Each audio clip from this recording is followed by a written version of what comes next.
السلام عليكم ورحمة الله وبركاته. عاملين ايه؟ يا رب يكونوا بخير. لو اول مرة تشوفي قناتي يا ريت تنورينا بالاشتراك واللايك من ايديك الحلوة. تتوقعوا ان انا قدامي 10 ايام وهولد، ومنظر يعني الشقة زي ما انتوا شايفين بتتكلم عن نفسها. يعني العزال ده صعب جدا جدا، يعني يبقى في ايام يعني مدارس، ايام ولادة، ايام اللي انا لغاية دلوقتي قدامي 10 ايام ولا حضرت شنطة البيبي ولا حضرت حاجتي ولا حضرت الشامبو بتاع البيبي ولا البلسم ولا الحاجات دي. ما عملتش اي حاجة في شنطة البيبي. انا هدفي كله اللي انا بلم حاجتي عشان صاحبة البيت طالبة شقتها وعايزاها، اللي هي كانت اخر 9. يعني اخر 9 اللي انا ببدأ الم من دلوقتي، وكمان اللي هي يعني اخر 9 اللي انا هولد. يعني منظر الشقة بيتكلم عن نفسه. طبعا احنا لمينا الخشب كله، فكينا النيش، فكينا اوضة الاطفال. اوضة الاطفال بصراحة يعني الفيديو هو نزل متأخر، بس اوضة الاطفال هي نزلت للراجل، يعني بنغيروا الالوان بتاعتها وكده. اوضة النوم خليناها اخر حاجة. طبعا احنا الخشب ده كله والحاجة كلها والحاجة بتاعت الشقة كلها اجهزة وكله نزلناها اللي هو يوم الجمعة اللي هو كان امبارح.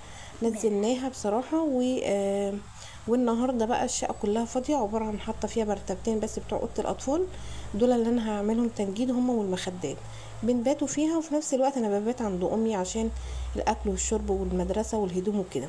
بس انتوا يعني الحاجة دي كلها انا لميتها. عايزة اقول لكم ان نفسيتي كل ما اشوف الشقة نفسيتي بتتعب اكتر ما هي تعبانة. مشوار الولادة، خايفة متوترة.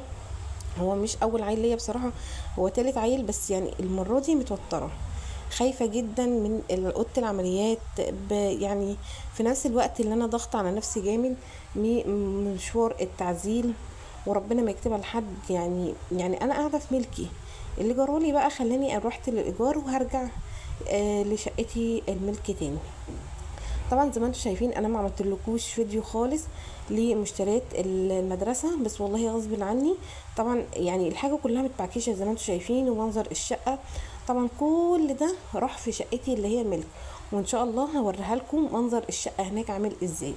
طبعا كل حاجه متبهدله، طبعا انا كل حاجه بصراحه غسلاها وكل حاجه نظيفه، بس النظام مفيش نظام. الهدوم بقى في ملايات حطاها، واللي في حطاه في شنط، واللي في اكياس بقى بطاطين ومفارش والحافات والكلام ده كله. يعني الدنيا صعبة جدا جدا زي ما انتم شايفين. خلاص لمينا الحاجة كلها امبارح، وكل يوم انا وخالاتي بصراحة قالوا هنروح ونعمل حاجة على قدنا وكده، عشان في نفس الوقت كمان هتخلي ايه صحة شوية للولادة وكده. انتوا عارفين الولادة بقى صعبة شوية، اللي هي بتاعت القيصري، يعني ربنا ما يكتبها لحد، وربنا ما يكتب حد ابدا ابدا في المشوار العزال ده. لما تروحي لملكك وترجعي لايجار، وترجعي في نفس الوقت ملكك تاني. هو يعني هو ترجعي في شقتك، هي اخر حاجة شقتك بصراحة، يعني افضل حاجة. بس غصب عنك بتضطري، بيجيلك يعني مشوار كده بيعكننك، بيخليكي اللي انت بترجعي تروحي شقه ايجار، او لو مش معاكي مثلا شقه ملك بتروحي ايجار من ايجار.